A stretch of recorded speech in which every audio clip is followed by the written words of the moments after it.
Hello hello সবাই রে, কি অবস্থা সবার? আশা করি সবাই ভালো আছেন। আজকের ভিডিওটা বানাইতেছি যারা পুরাতন বাইক কিনবেন তাদের জন্য একটা ভিডিও বানাইতেছি। পুরাতন বাইক কি দেখে কিনবেন, কত টাকা দাম হইলে ঠিক আছে, ভিডিওটা জুড়ে সাথে থাকেন, তাইলেই আপনি একটা প্রপার ধারণা পাবেন যে সেকেন্ড হ্যান্ড বাইক কিনতে গেলে আপনার কি কি জানা থাকা দরকার। চলেন ভিডিওটা শুরু করি। ফার্স্ট অফ অল, আপনি নতুন বাইক কিনতে পারতেছেন না, মানে আপনার বাজেট কম, তাইলে আপনার একটা সেকেন্ড হ্যান্ড বাইক আপনি দেখছেন মার্কেট প্লেসে, এখন আপনি কিনতে যাবেন। প্রথমেই আসে এটা লুক। আপনি একটা বাইক কিনবেন, মানুষ যদি দেখা ভালো না বলে তাহলে আপনি কিনবেন কেন? ফার্স্টে আইসা দেখবেন বাইকটা লুকটা কেমন আছে, গর্জিয়াস আছে কিনা, মানুষ ভালো বলে কিনা। তারপরে দেখবেন যদি মালিকানা গাড়ি হয়, তারা মিটার টেম্পারিং করে না সাধারণত, তাহলে দেখবেন মিটারটা। তো মিটারটা দেখার আগে চেক করবেন বাইকের চাবিটা। দেখেন আমার এই গাড়ির চাবি কি অবস্থা হয়েছে।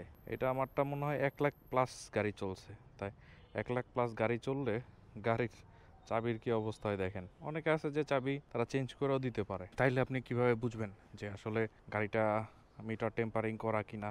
এইটা বোঝার জন্য আপনার ঋণের উপর যাইতে হবে। এই যে যে ঋণটা আছে এইটা দেখবেন, যে ঋণের যে উপরের অংশ আছে যেটা রং করা থাকে, ওইটার উপরে আপনার কোনো স্ক্র্যাচ পড়া কিনা, কালো যে দাগটা আছে এটা উঠে গেছে কিনা, এটা দেখলে আপনি বুঝতে পারবেন যে গাড়ির বয়স কত। তারপরে বুঝতে পারবেন আপনার এই যে এটার কি বলে, যেটা দিয়ে ধোঁয়া বের হয়, যেটা দিয়ে আর কি ধোঁয়া বের হয়, এইটার দিকে দেখবেন যে এটা জং পড়ে গেছে কিনা বা একটু দেখতে খারাপ কিনা। এটা দেখলেই বুঝতে পারবেন যে গাড়ির কেমন বয়স হয়েছে বা কিছু। এবার ইঞ্জিনটা ঠিক আছে কিনা, এইটা কিভাবে প্রথমেই বুঝবেন যে ইঞ্জিনটা ঠিক আছে, এটা বুঝবেন।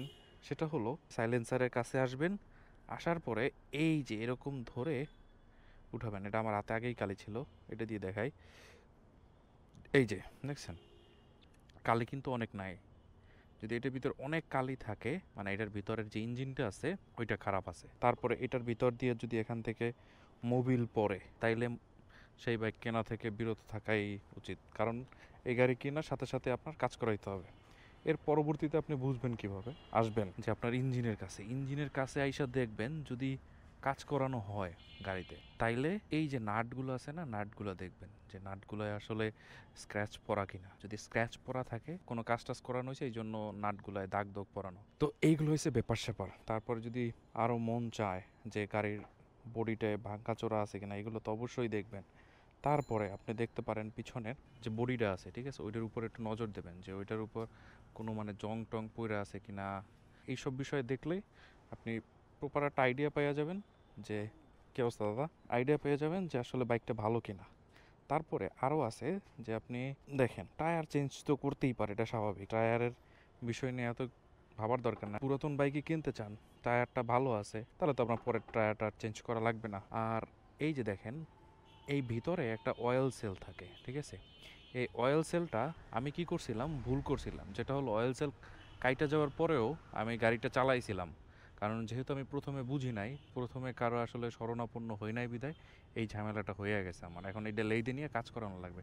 এই যে দেখেন একটা স্ক্র্যাচ পড়ে গেছে, এখন আমি যতই অয়েল ফিল্টার চেঞ্জ করি, হ্যাঁ, এটা আসলে সম্ভব না। ঠিক আছে, এই জিনিসটাও আপনি দেখে নেবেন যে এখানে দাগ টাগ পরানো আছে কিনা। লেইদিনিয়া মিনিমাম হলো 1,000 টাকার কাজ আছে এখানে। তো এগুলো দেখলেই আপনি বুঝতে পারবেন গাড়িটার আসলে বয়স কেমন কি হয়েছে। এবং বাজার দরে দেখবেন যে এই গাড়িটার নতুন দাম কেমন আছে, পুরাতন দাম কেমন আছে। আমি যে ভিডিওটা বানাইতেছি এটা হলো, আপনি যদি একজন ব্যক্তি মালিকানার কাছ থেকে বাইক কিনতে যান, তাইলে যে যে জিনিসটা আপনার দেখা দরকার সেইটা আপনার শিখাই দিলাম। সর্বপ্রথম যে কাজটা হয়েছে আপনার, সেটা হলো একটা গাড়ির লুক দেখার আগেও আপনার আরেকটা জিনিস দেখতে হবে। সেটা হলো ফার্স্টে গিয়ে ওইটার কাগজপত্রগুলো দেখতে হবে যে কাগজপত্রগুলো ঠিক আছে কিনা। কাগজপত্র ঠিক থাকার পরে আপনি গাড়ি দেখবেন। আপনি গাড়িটা সম্পূর্ণ দেখলেন পরে যে কাগজপত্র ঠিক নাই, তাইলে দেখা যাবে যে গাড়ি দেখা না দেখার সমান। তো আপনি হয়তো বিপদে পড়তে যাবেন কেন। তারপরে আসবে গাড়ি চালাই দেখবেন যে আসলে গাড়িটা স্মুথ আছে কিনা। এই জন্য আপনার একজন প্রফেশনাল একজন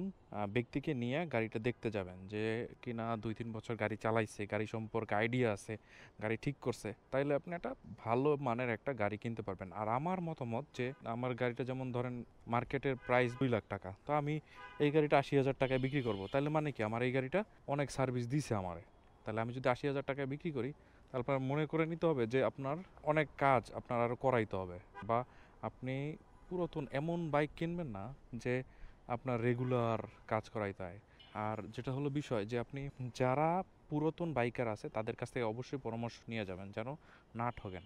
কারণ আপনি যদি একবার ঠইকা যান ভাই, এটার যে কত একটা প্যারা এটা আপনি ভাষায় প্রকাশ করতে পারবেন না। যদি ধরেন একটা পুরাতন বাইক কিনে যদি আপনার বারবার মেকারের কাছে দৌড়াইতে থাকা লাগে, তাহলে এটার চাইতে আর বড় অভিশাপ আপনার জীবন আর কোনো একটা হবে না। যারা এইগুলোর ভিতরে পড়ছে সেই জানে এরকম ঝামেলার ভিতর কে কে পড়ছেন, অবশ্যই একটু কমেন্টস করে যাবেন। আর যদি একটু দাম বেশি দিয়ে একটু ভালো বাইক কিনতে পারেন তাইলে আমার মতে ভালো। যেহেতু অর্ধেক দামে গাড়ি কিনলে মনে হয় না যে একটা ভালো সার্ভিস আপনি পাবেন। কারণ বাইক একটা পুরুষ মানুষের হলো শখ, শখের জায়গা জিনিসটা যদি ভালো না হয় তাহলে দেখা যাবে যে আপনার প্রতিনিয়ত যদি মন খারাপই হয় শখের জিনিসটা নিয়ে, তাহলে দিন শেষে আপনার মনই তো খারাপ থাকলো, তাহলে তার ভালো হইলো না।